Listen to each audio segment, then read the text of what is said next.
you agree that, it's time that we all wake up and take responsibility, even for our ancestors that did not know any better?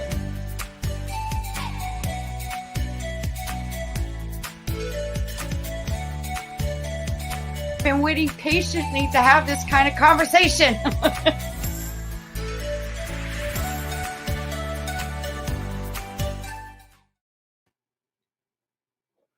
Well, it's another Monday here with Wake Up with KC. I'm Kimberly.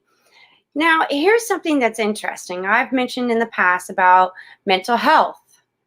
But what if there's also a mental health transformation? And what is that all about? So I have two amazing guests that are going to share what it is. And welcome, Harry Derbitsky and Joe Fastman, I do believe. Fletcher, Joe Fletcher. Fletcher. Okay, Joe Fletcher. I apologize. I'm getting Joe's. But I found this because we were just talking a moment ago. But I'm curious, how did you two meet?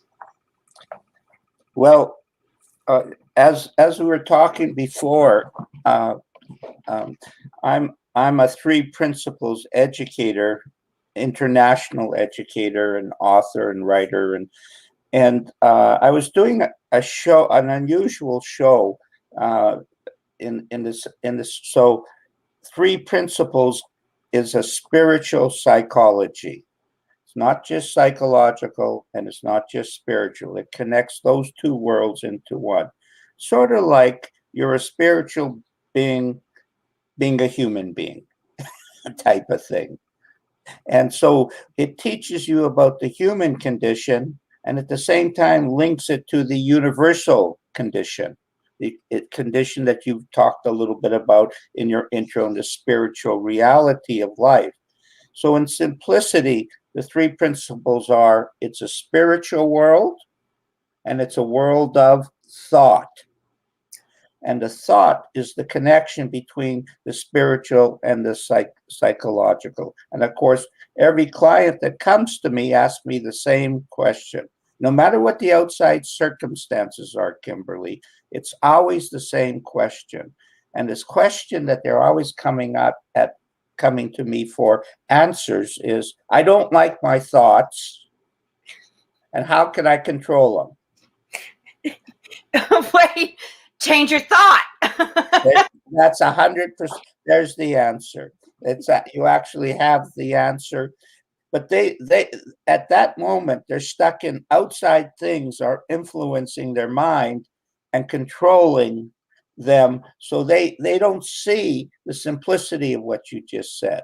But if they have a realization of that simplicity, they understand that you don't control thoughts because it's impossible. What you do is you understand the role of thought. And one of the roles of thought is our ability to change it. So it doesn't control us unless we believe the outside circumstances control it. Now, within that context, I've worked with a tremendous variety of people around the world. But one of my favorites has always been the indigenous people of North America, and I have worked a fair amount with them in what you would call spiritual psychological work, and so I wanted to do a show. We had a group in Greenland, and so we brought together Evalu from Greenland, who's had a huge transformation. So from the drinking and the abuse that you mentioned, which they have a tremendous amount, and violence and so on, she had this huge transformation, and now and I had coached her in she had an insight into what you were talking about, changing thought. But she still was shy about her spiritual connection, even though they have this natural connection to land, etc., and so on. And so she had emerged. And she brought on another fellow lady from Greenland. I brought in a lady that I had worked with from Kansas, from the Kickapoo tribe. And then we brought in an elder, 3 principal statesmen, and myself. We did a show and we opened it up to the public, like you do. And we wanted to share. And Joe came on. And Joe was, I had never seen him. And he asked the question.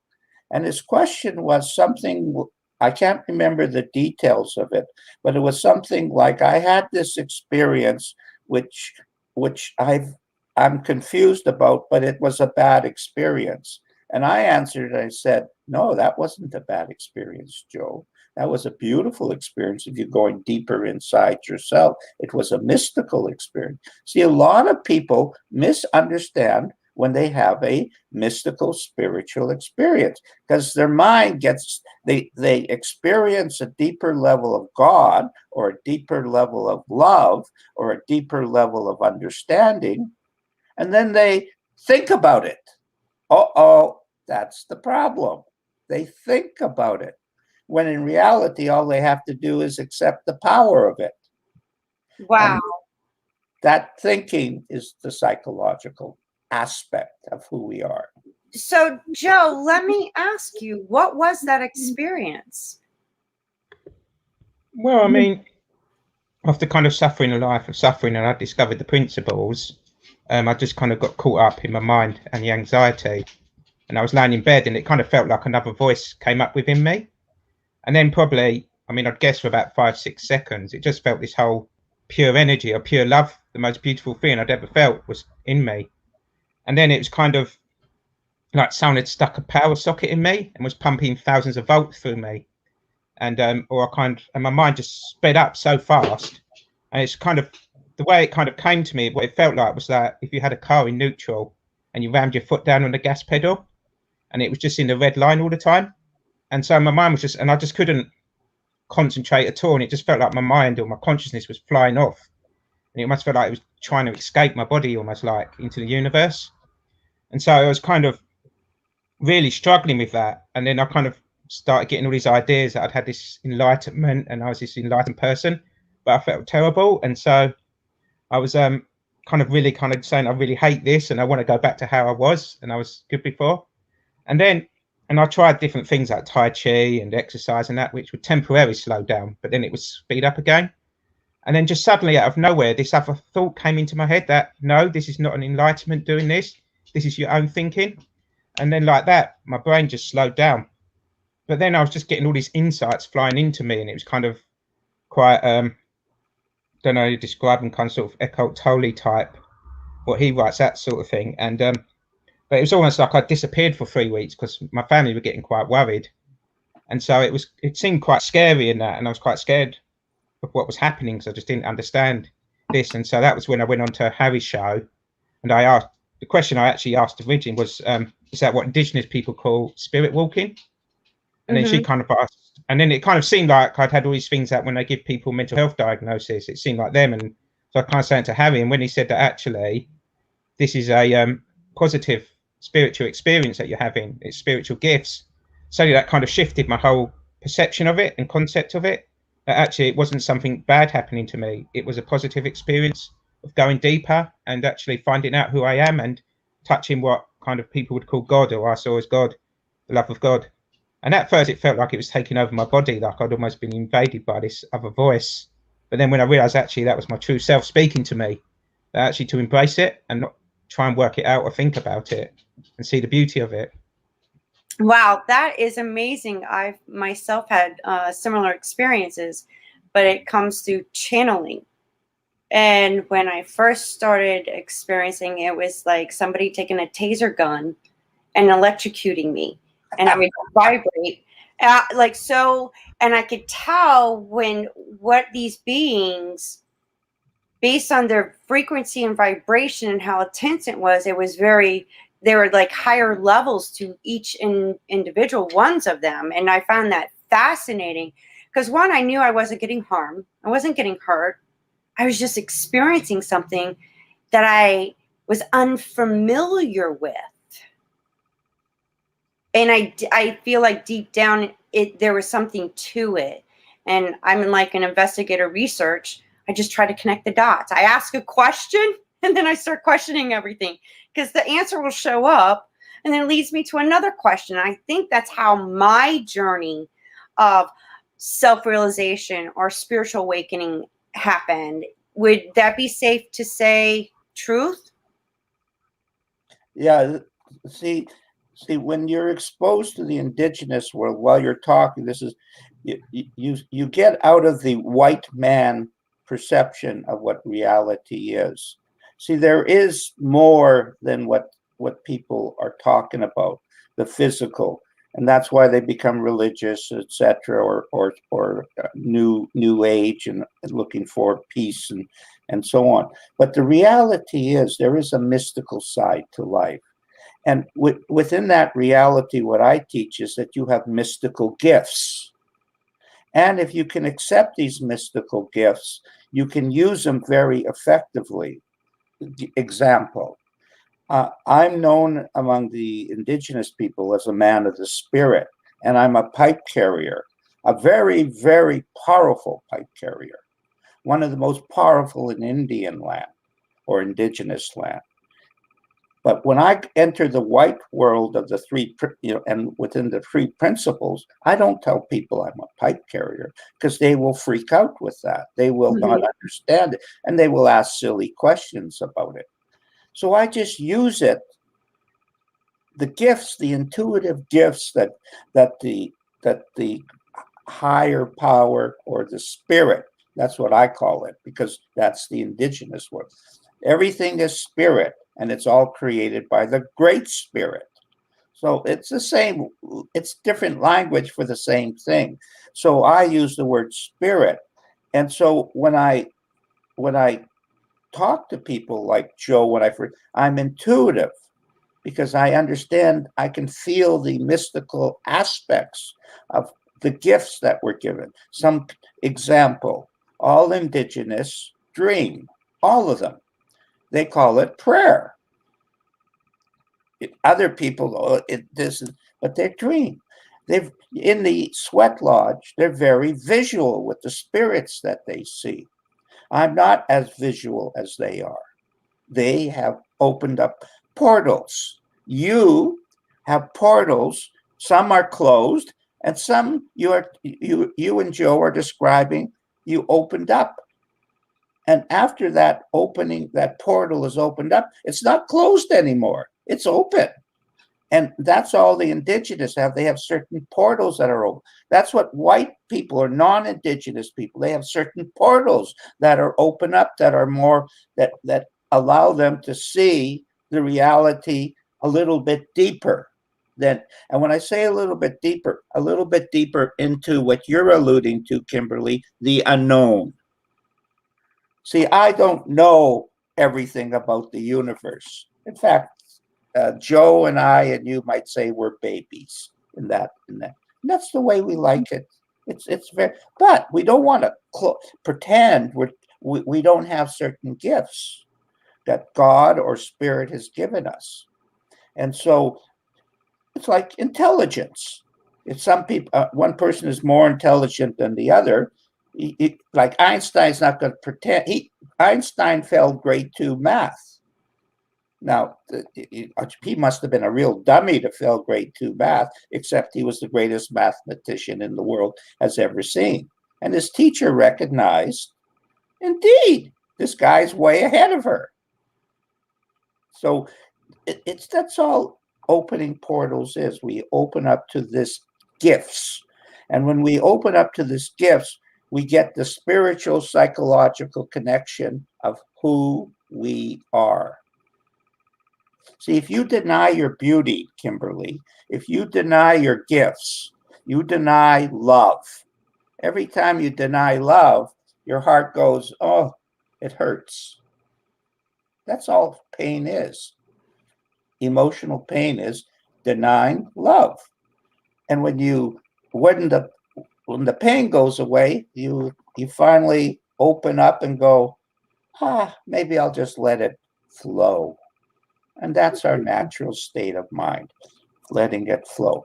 When it flows, when Joe accepted this realization, he felt different. Is that true, Joe? Yes, entirely different, and just a whole new perspective of the world and myself, and a whole new way of living and feeling. So, Joe, so this began the part of your transformation. And what have you started or created during this transformation? Well, I mean, firstly, like I say, I started writing these poems, and I'd never been even interested in poetry before. I'd never written a poem in my life, or even really read poems, and they just suddenly started coming to me out of nowhere. And so I began to write them, and I've had sessions with professional poets, and they've even suggested I should enter some into competitions. And one was published in Harry's book, and also it's just given me a whole new way of helping other people as well, and sharing when people are suffering, and seeing that actually inside none of us are broken or damaged or ill. We just get caught in our intellectual concepts of our personal mind. And when we kind of see that actually all these things are there calling us back to who we really are, we can see that actually none of it's a negative. It's all there, and it's all part of the universe, or it's all part of God calling us back to our light. And when we see it as that and can recognize and move beyond the smoke and mirrors of our personal thoughts and personal ideas, and see clearly what is instead of what's an illusion and what isn't, then we can all shine and all see that we all have that inner power within us. And Wow. Joe, talk a bit about the group. I mean, no offense, but what the group, that's part of your transformation, what you're sharing with in the group, and how the group is sharing with you. Yeah, and then I found, as I say, I was guided to this group, and found that actually when you get into that space with these people who have this inner connection and this inner wisdom, that actually raises your own understanding and my own consciousness, and it's let me see that actually within myself there's this light, that when I hear other people and this group, the power of the group and the power of their wisdom, that actually they went through their own little personal hells, and they came out because they discovered who they were, and that they all had their inner beauty, and each one has their unique flavor, a unique idea, and their unique way of expressing, and it's all completely something that can revolutionize how people see mental health, and that actually we can all do it, and the group is proof of that, and the proof of the diamonds that we all are and the light that we all are. And it's showing the gratitude that finding this group, how lucky I actually am to discover these people. And it's just by guiding. I mean, some people call it chance, but I'd call it fate, and that I've been guided there, and see that actually what I went through helped me connect with these people. So let me ask you, Harry, because I talk about, history, and science and spirituality, and then the limited beliefs, the mental programming, even the emotional energetic traumas. And to me, it goes even back to our origins of who we are. There's a misconception about that. And it made me wonder, like, well, now that I know what I know, there's like a false identity, because then you get religion in it, and then your upbringing, and then you get society and whatnot. And there's a connection to that. And a lot of it is that's how everything got created in the first place. Would that be safe to say? Well, there's the natural evolution, which you're alluding to, when people keep the same vibration of thought or the same thought patterns, and history repeats itself. And your history, as you stated, you were born pure, and from wherever you came from, whatever that is, that I can't tell you much about, but I know we came from. And then we all have a problem. That's conditioned thinking. Mommy told me this, my girlfriend told me that, etc., etc. My teacher said that, the parents said that, and we came to believe them. That's ego. That's the false image of who we are. And and some people spend most of their life just in that reality. And then there are people like yourself, Kimberly, who question it. You see, the question, when you question somebody, you're actually going into a deeper question about who you are and what is your connection to all these crazy thoughts in your head. And what happens is when you ask the right question, which you don't know what it is, so it's kind of like there is no right question. But when you ask it releases an insight, and all of a sudden you see the truth. This that I am talking about is a false illusion of thought. My impression, but unfortunately, it's not my real impression. It's my conditioned impression. My hair has to look like this. I have to be like that. This is who my education is, etc., etc. That's why the mystical is so cool, because it forces us out of the intellectual concept I have, which is unfortunately mostly bullshit, and and shows me for a second or a two, oh, there's more. And the more feels better than this feels. See, that's addiction. See this? I'm here. I got blinkers on. This is all I can feel good with. And then this is the truth. The whole universe, everything is there for it. Now, in context to what you're talking about, very important to understand, no matter what you came from, whatever it is, it's still conditioned because it's the past. In the moment, every sage will tell you, in the moment, in the now, you can have a spiritual insight that changes everything about the way your eyes see life. And then you're different. So natural, and then boom, supernatural. The supernatural takes you into the truth. And in that context, you have to have one more realization. That supernatural that you experience is part of who you are inside. So people experience stuff. See what happened with Joe in that story he told you is he experienced something from the inside, but he didn't see it. He saw all of this outside. Ooh. And then when he realized there was nothing wrong with it, he also was able to accept that it came from an inside out experience. See, God or spirit is inside everybody. That's why we teach you're never broken, because the spirit, nothing is more powerful, Kimberly, than spirit. Yes. Nothing. I don't care how much money you have and what your title is. Nothing is more powerful, because in 1 second, spirit can make you sick. In 1 second, it could cut your foot off. In 1 second, anything can happen. But the reality is, in one instant, you can be totally free of the chains of thought.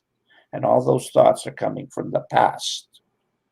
So psychology that takes you into the past, even though the world really believes in it, totally wrong. Only 100% wrong. So what is the difference in what you mentioned earlier about spirituality and psychology? Well, and how the connection is. See, those two worlds, the spiritual world and the physical world, through the mental way that we think, those worlds are one. Not two worlds, one world. Yes, we go through different, Joe alluded to, we go through different levels of consciousness. Everything in life, when you're bummed out, once your level of consciousness rises, you're not bummed out anymore. What happened to the bummed out?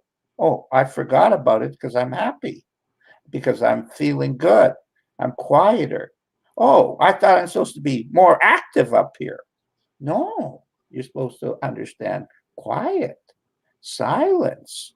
So as you step into appreciating that beautiful feeling of who Kimberly is, you naturally start to join with the truth. The truth is, there is no separation between the spiritual and psychological. Just on the levels that people are living in, they believe that. So they worship the wrong God. They worship the brain. The brain is a biological computer. What you throw in is what you get out. Stores it beautifully, very sophisticated, but it's not the source of who you are. It's just that's where all your conditioned thinking is stored. And so people get caught up. Oh, that's the source of who I am. But it isn't. Joe will tell you there's a deeper source than the brain because he was in his head. And of course, while he was in his head, he was psychologically confused. And when he's psychologically confused, he releases all his bad habits. And the moment he wasn't psychologically confused and he saw his beauty, he attracted his genius.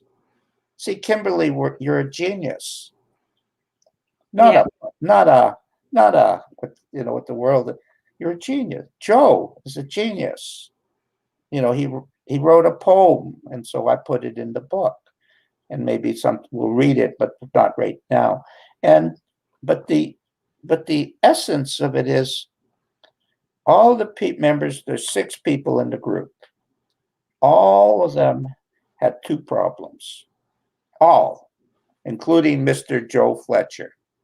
A, I'm a loser because everybody's been telling me I got chronic fatigue. All the group, acute depression, acute anxiety, acute addiction, pharmaceutical drugs out of your yin yang, etc., etc. All the hospitals, all the scenario, not simple stuff, acute stuff, the big stuff, and with all the labels that go with it. And they all broke free from it. Wow. Because when they were, first of all, you can realize Joe had his realization, but he was ready. Like you could get, oh, Harry, you were so fantastic. Nonsense. Joe was ready to hear this.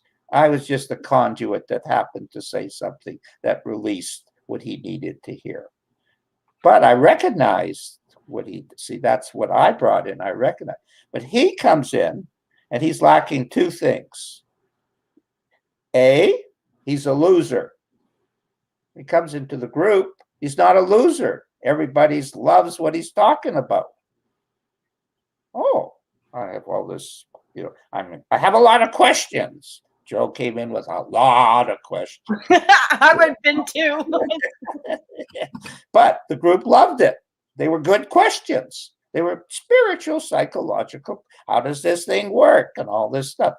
And he came in with genius energy. Hey, I have this group called the Phoenix User Group in England. They want us to come and talk to them. And all of a sudden, a germ of an idea, vision comes into me. Oh, we can talk. We don't have to just help a few people. We can go out and help other people about our experience. So that's the first one. You got to get rid of that loser mentality. Joe's a loser. Well, Joe's such a loser that he wrote the poetry. He's set up this podcast. He's doing all this stuff. He's such a loser that the group would be 10% as energetic without him. That's how big a loser he is. In fact, the group in many ways is a product of the people rather than top down. It's not top down. It's equal. All of us equal. And we all contribute. And Joe contributes great. So A, he had to give up his loser image. That wasn't so easy because he had a big image with that one. I talk, I ask questions, but I need authorities to come on our show. I said, Joe, we don't need that. They take all the power away. Yeah, thank you for telling me that. How about this guy? Can he come on? I said, Joe, isn't that the same thing? Yeah, absolutely. I see 100% what you're saying. Now, how about this guy? He's really good, type of thing. I go, no, Joe, that's not it. Oh, you mean we could just us? Oh, my God. What a revelation. Joe Fletcher has enough wisdom to share. Oh, everybody else, but not Joe Fletcher. Boom. So that's the first one. Then the purpose of the group is, as you can feel, it's not Harry, it's the fruit on the tree. Their stories. That's what I realized in my vision. Nobody's listening to Harry, but they'll listen to Joe. And Joe, of course, is shy to share his story. And they're they're losers, and none of them have a voice. And what I'm really good at is getting people to see their voice, who they truly are, and sharing it with the universe. And so Joe started to share. And what did he do? He started to relax, because like you, Kimberly, the more you share, the more you Rise up. That's right. And that's Now, you talk about consciousness, but isn't there a connection with frequency and vibration? And that is the true connection to the source or universe. It's frequency, it's vibration. It is, but you always have to experience it from an inside out perspective. The problem with spirit is, yes, it's all one. And it's all frequency, 100% correct. But if you don't, why wasn't Einstein enlightened? The reason he wasn't enlightened, even though he's the greatest mathematician in the world and a wonderful human being, was he didn't see himself in the formula. Everything is energy. Oh, interesting. Yeah, you have to include yourself in the picture. You can see how that works. If everything is energy, but you don't include yourself, it's an outside-in reality. God is not happening to you. God is an expression of who you are, and you can feel it. Well, since you brought that up, I read a good book, Conversations with God, by the author, I think it's Donald Neil Walsh.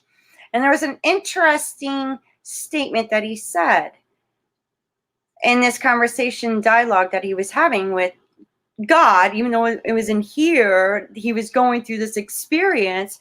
And he goes, well, I created you in my image so I can experience myself through you. That's one way of looking at it. Absolutely correct. That hit me like, wow. So we're just experiencing life together. That's it. And he goes, yeah, if you don't like it, you could change it. I gave you that power. You are creators of your own reality, on your own destiny. I'll just watch and observe. Well, it doesn't quite work like that. It's close, but not quite. See, the context of it is,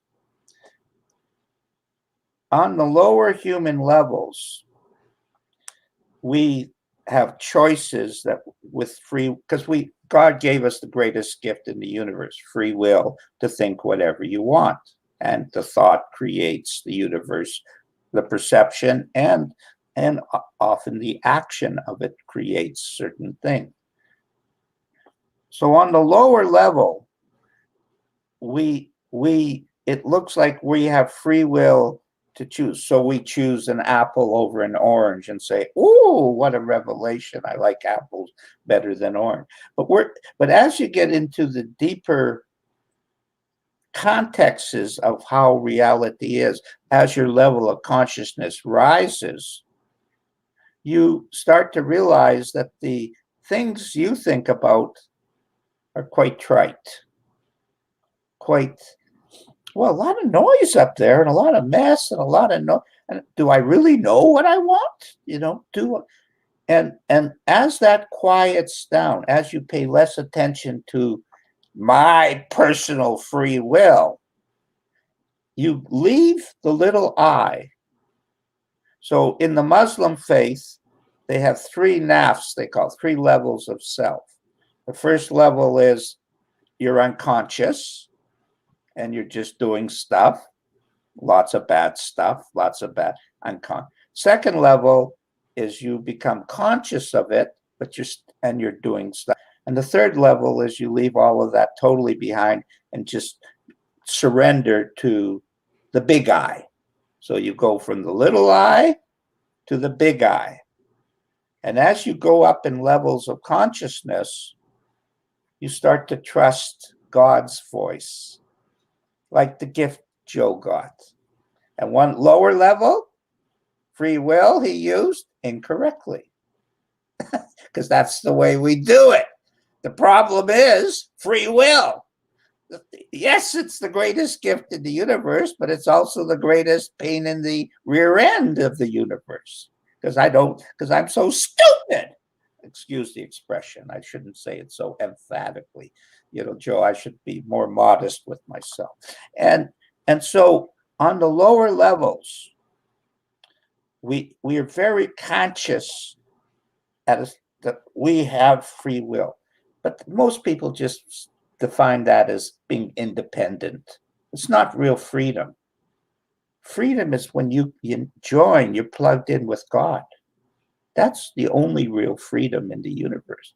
When you tap into the huge unknown of the power of universal love and understanding, that's greater intelligence is our guide. And what we do is we listen to what God is saying and know it is pure truth. And so at a certain level, we stop paying attention. It's still yapping away, Kimberly. It's still yapping away, but we just sort of not that interested until hardly interested at all. And then we hear what God is saying, and God takes us.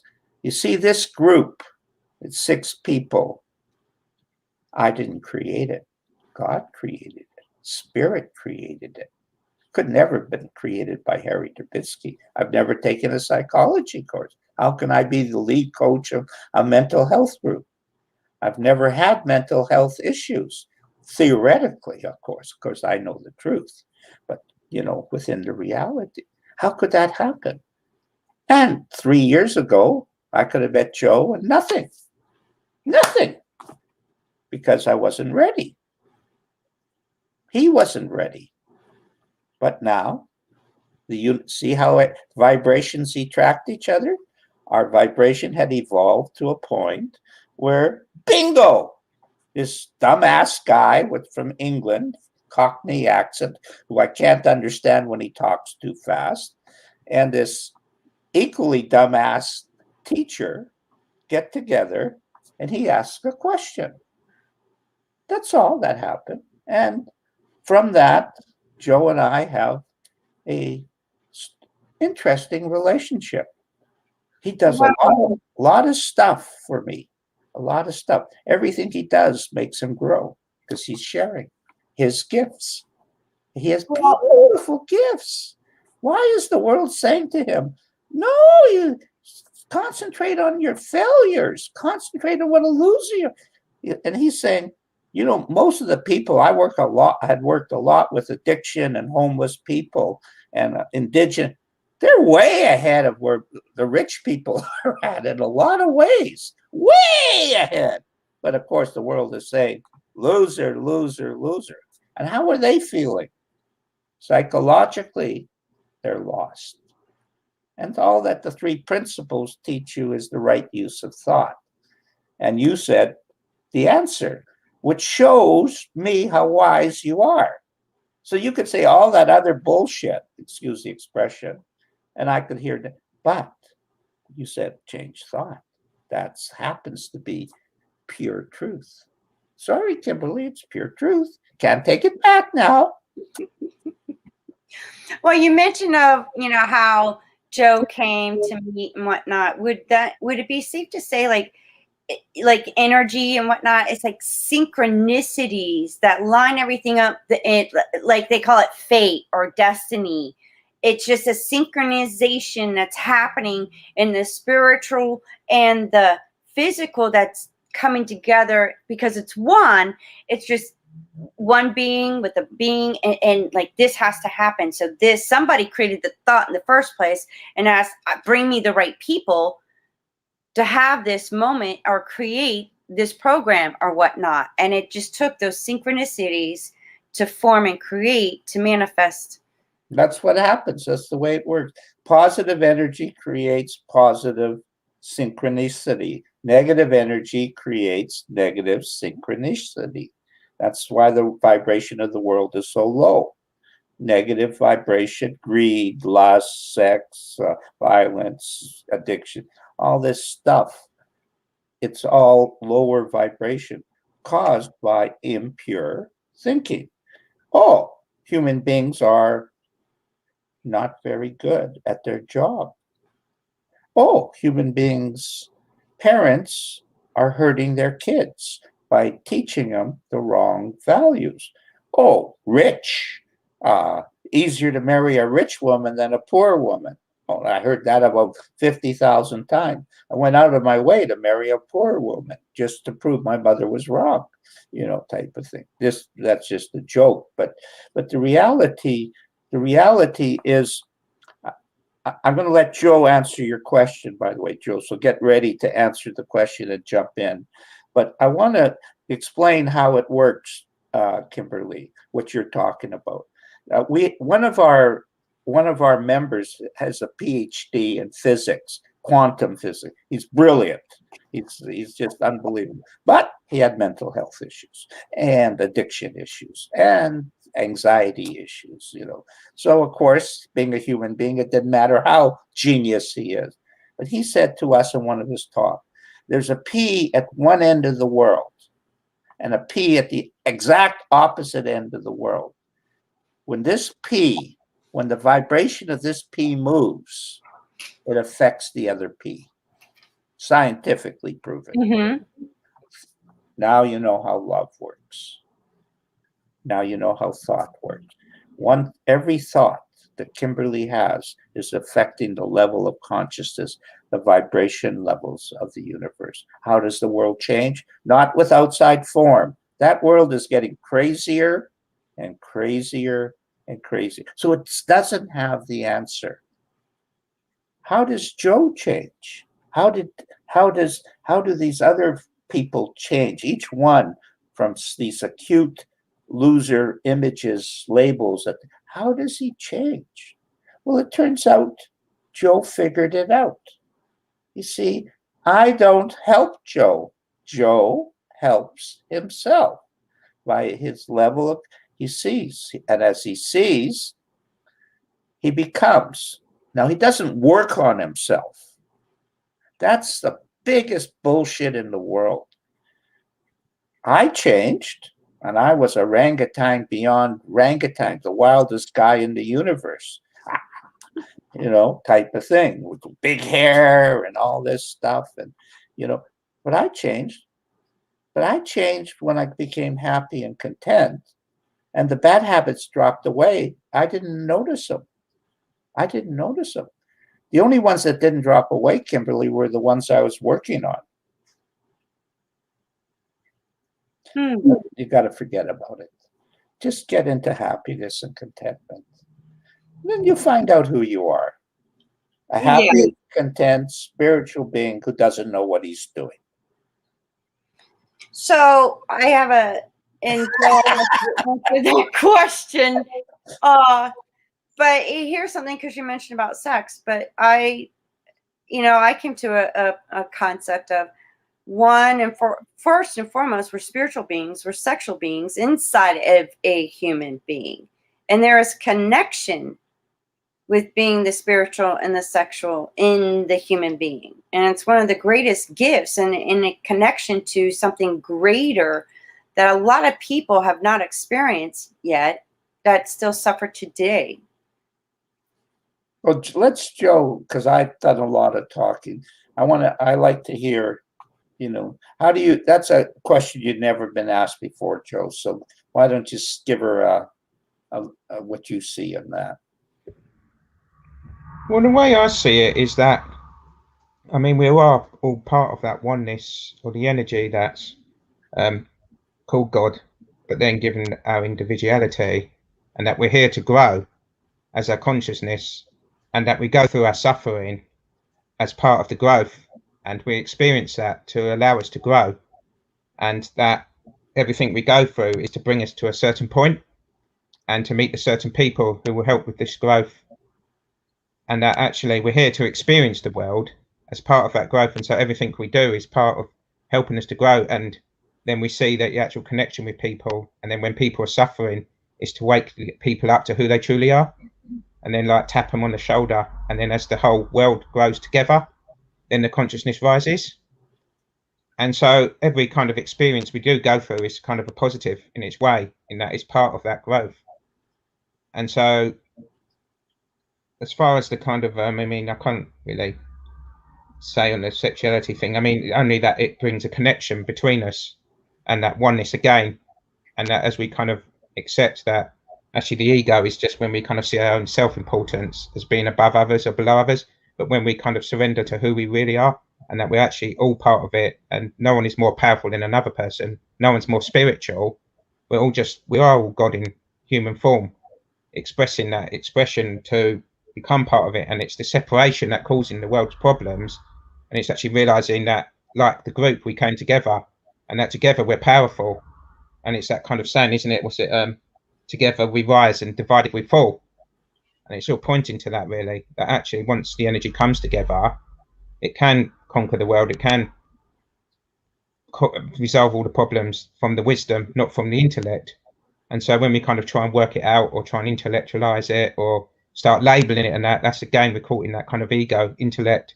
But when we realize actually we are that feeling, that good feeling inside, the feeling of love of who we really are, that is the God within us.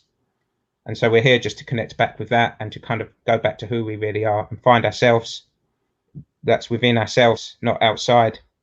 And then that's when we're actually there, and that's why we're here. And the way my teacher Sidney Banks, he said in one of his talks, that I just caught an insight recently about, was basically to your listeners, first, before you change the world with your vibration level, is you have to get it for yourself. So you're on the first level, you're selfish. You need to have experience that for yourself. Once you have experienced what Joe is talking about, the second step is you must share it with the world, getting out of your head, out of the selfishness. You can see how perfect it is. First, you must be selfish so that you get it for yourself. Not money, not status, not outside. Inside, tranquility, peace, contentment, connection to God. Something like that, inside. Your soul is just simply a deeper part of the universal consciousness of the universe, but it's part of. Now, I'll just before I go to the second part, one of my favorite wise people is Rumi, and he says, we're not a drop in the ocean, like is so often expressed. We're an ocean in a drop. Once we experience the whole universe within ourselves, of course, we know then that we're part of that. Then we go out. The second part is to go out and share. And you have to get out of who you are, because nobody's going to listen to Kimberly unless she's speaking in a way that the world can accept. But they don't want you to be preachy. That's for sure. And we all have to face that type of concept. But once we share, we're in a state of service to other people. See, what happens in the group is Joe gets out of his head. That's what happens. Harry gets out of his head because we're more interested in the consciousness than we are about what I know. So the first is I know, I am, right? The second is I give. And every time I give, I receive. And that connects all the dots. And within that concept of I am, we have I am a human being with sexual desires and wants and wishes and dreams and aspirations. That also gets at peace. But your sexual desire is at your level, not my level. So there's no right and wrong. So you just start to accept who you are. And you don't evaluate it. It's like if you're an athlete, let's say a famous athlete in the world like Wayne Gretzky or something, naturally you're going to be able to physically perform a certain way. And you have to accept that. Because if you pretend you're the same as everybody else, it's not the truth. You're a star. You're better than a hockey player, but it doesn't mean he's better at as a husband. It doesn't mean he's better at. So there's things that we have gifts and strong, and other things, as Joe mentioned, that we suffer from because we have misconceptions about ourselves. So we become at peace with ourselves. There's no wrong, Kimberly. There's just impressions of wrong. Somebody has taught us this is wrong. Thank you. Yeah. Thank you for just shouting that out there, because there is really no wrong or right or good or bad. Would it be safe to say just an experience? Just an experience and an interpretation. That's the personal mind misdirecting you, taking you into the belief that what you just experienced was psychologically bad for you because Dr. Joe Schmuck told you something that he doesn't know anything about. Or a parent, or a pastor, preacher, or... Yeah, they're innocent. They're not doing it on purpose. They really believe in what they're doing, type of thing. But, they're lost. The field of psychology is lost. In the old days, it was the study of universal mind and consciousness. And then the experts came along and says, we don't know anything about consciousness, so let's forget about that. Then they said mind, well, that's the property of the church, God type of thing. We'll leave that in there. So now we'll study behaviorism, the already happened, the after effect. There's nothing to be gained by that, except to be able to write a book about things that have already happened, a history of human thing. Indigenous people have a phrase that supersedes all that. You know what it is? They you must look for first cause. Oh, not I'm addicted, not the trauma that created the addiction, not the insecurity and the worry and the anxiety that created all this stuff, but what creates insecurity and fear? Thought. Change thought, change your destiny. You said it, so I can say it now too, because Dr. Kimberly Chapman just told me that. Didn't she, Joe? She said it, so it's got to be true. And in fact, because it is true, it's actually the answer. And when the person realizes who the thinker is, oh, I changed thought and my destiny changed. Oh, I thought that thought was outside of me. Actually, I'm the thinker. Oh, imagine. I think and create. I taught to kids this story of the two wolves. And in it, this elder is talking to these kids, indigenous kids, and he says, inside of every human being, there are two wolves. There's a black wolf and a white wolf. The black wolf is full of jealousy, fear, insecurity, and all the yucky stuff.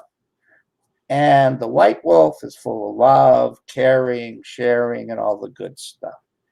And the little kid pulls at the flap of the elder and says, Grandpa, which wolf will win?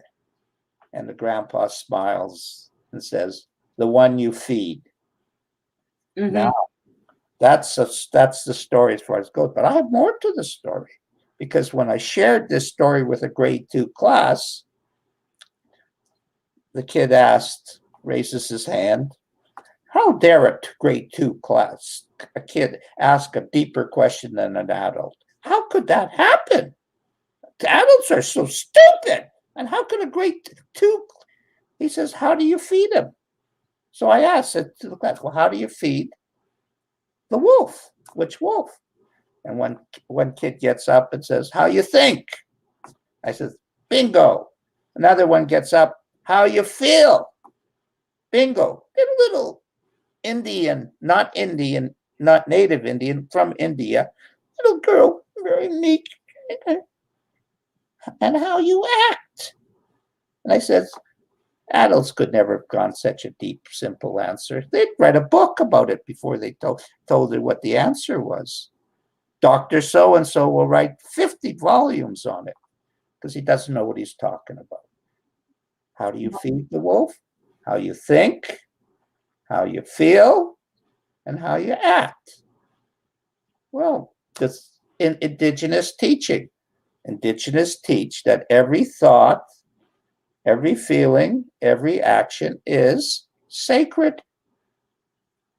So, speaking of feeling, because I also talk about emotional, energetic traumas. And it can even go back to being in the womb. There's a lot of that out there, but I'd avoid that stuff if I were you. The thing about it is, being a mother myself and Yeah. what I personally experienced, whatever. And when you go to the OB/GYN, the doctor says eliminate stress, avoid stress, because in honesty, whatever you're feeling, experiencing is also creating energy. So when you're in an abusive relationship, or you go through a trauma, a car accident, being pregnant, whatever I'm feeling emotionally and energetically, guess what? My unborn child is as well. Yes, undeniable. So it just transfers to the child. Child has no idea what's going on. Why is it feeling what it's feeling? And doesn't even know what it is experiencing on top of that. Then they come through the womb, through the birth canal, and they have that energy. No, they experience it like Joe was talking about, suffering, like from a spiritual perspective, from your perspective. Yes, absolutely. Your interpretation is ironclad. Baby's not experiencing that. Baby's experiencing something differently. In fact, Joe is experiencing something different right now than you're experiencing. Right now, he's not even in the womb, and he's experiencing. I don't think anyway, Joe. Are you? But so we're all living in separate realities all the time.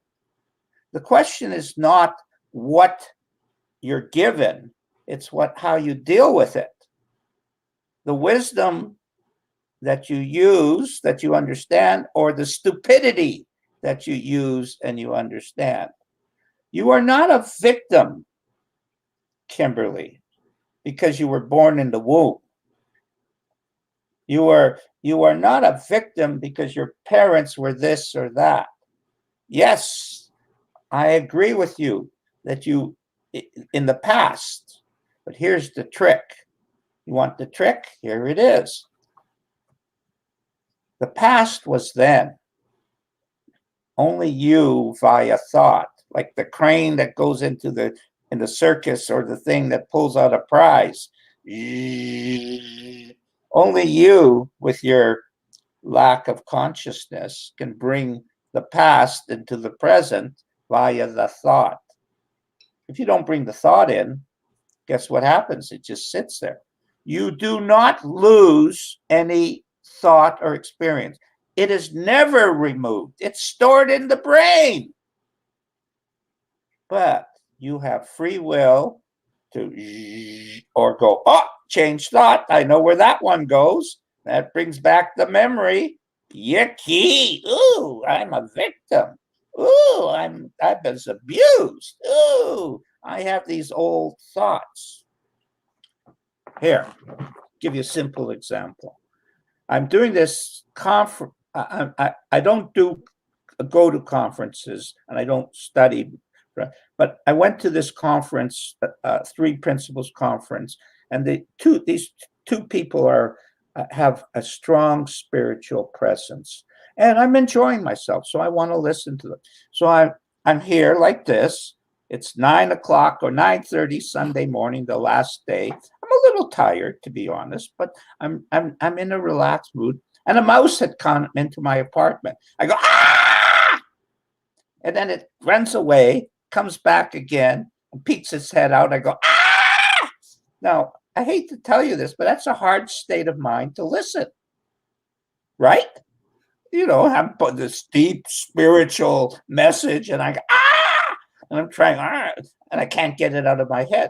So I quickly I opened the door of my apartment, hoping the mouse is going to decide not to run through my, its pattern of running, how it came in, it goes out. That's how mouses do it. And it did run out. So I guess I freaked it out with my, ah! But I had to go change thought. I had to forget about it to be able to get into that state of mind to listen. Any thought at that moment, I was already, the vibration level was freaky. See, psychologically? Now, if I didn't care enough that I wanted to listen to this, I would have just done that, experienced for how long it would take me to calm down and to forget. But I had the power within. See, the same power you have, same power Joe has. I went in, I found it. Guess what? I listened deeper because I was forced to shut up. No offense, but there's a lot of blabbering up there. You gotta shut up. And you say, well, I can't. I'm thinking it. Yes, that's true on one level, but as your level of consciousness goes up, you see, there's a nicer feeling. I have to follow those nicer feelings rather than my bullshit thoughts, because my bullshit thoughts always take me in the same direction. I'm right and Joe's wrong. Well, it turns out Joe's not wrong all the time, just most of the time. Well, gentlemen, I enjoyed this. Sorry, Joe. Couldn't resist. Yeah. Oh, sorry. Go ahead. This was truly a pleasure. Thank you for joining us today. And how can someone reach out to get your poetry, Joe, and your books, Harry? Well, go to acttraining.biz. That's my website. And within acttraining.biz, you'll see a lot of stuff. I'm an old guy. I've been, but within it, there's a button called Mental Health Transformations. You click on that, and it's a subset or a sub web page of my web page, and it has our YouTube channel, our video things, and on it it also has the poetry that Joe wrote called The Butterfly, and it's a beautiful poem, and it was so beautiful that I decided to include it in my book. Now, obviously, I'm using his wisdom to make the vibration level of my book higher. That's how it works. His wisdom turns out to be our wisdom if I hear it. It's our gift to each other. And so go to Mental Health Transformations NACT training, and that will give you YouTube listenings and writings and description of the group. And you'll see the breath of fresh air. You'll see that mental health, guys, it's needless suffering.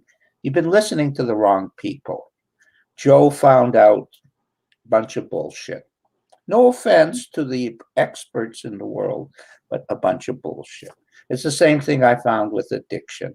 Bunch of bullshit. It's hard to tell the world they're bullshit when everybody's so adamant about defending the bullshit. But that's the way of the world. Kimberly found something inside of herself. That's the fact. That's what she trusts.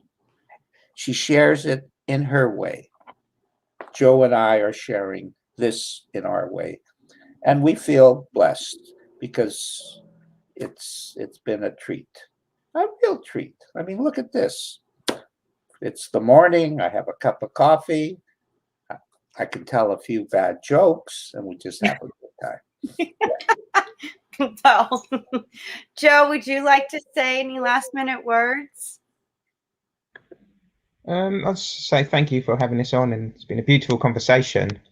And it shows that when we trust in the wisdom of who we truly are, or trust in God, that it brings the right people and the right feelings to us, and that just to look inside and know that that's who we really are. We're not the diagnosis, and we're not what we're told we are. And we do know that beyond our intellectual mind, and it's a knowing that's within all of us. So is your poetry in a book? And if so, how can people go and get it? Well, I've got the one published in Harry's. The other one I've got is on joebaseman35.medium.com. I've posted a few of my poems and also a bit about our group as well. Okay, so can please send me a link so I could share it with the audience on the description that I have posted for this interview. I want to again thank you both. This was a surprise for me, Joe, that you were bringing on Harry. So, but it all worked out. It was just synchronicities meant to happen, and that's what excites me when these kind of synchronicities happen. It's like, it gets my vibrations up even more because it's like, wow, now another synchronicity. So it's connecting the dots and, uniting together. And I want to thank you both for joining me today and sharing your knowledge and wisdom and your story with the audience today. Our pleasure, to be honest.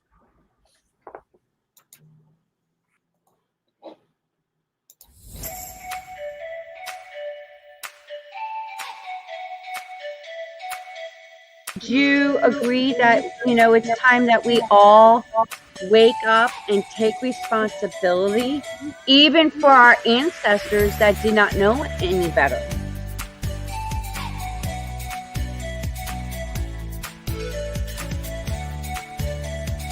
Been waiting patiently to have this kind of conversation.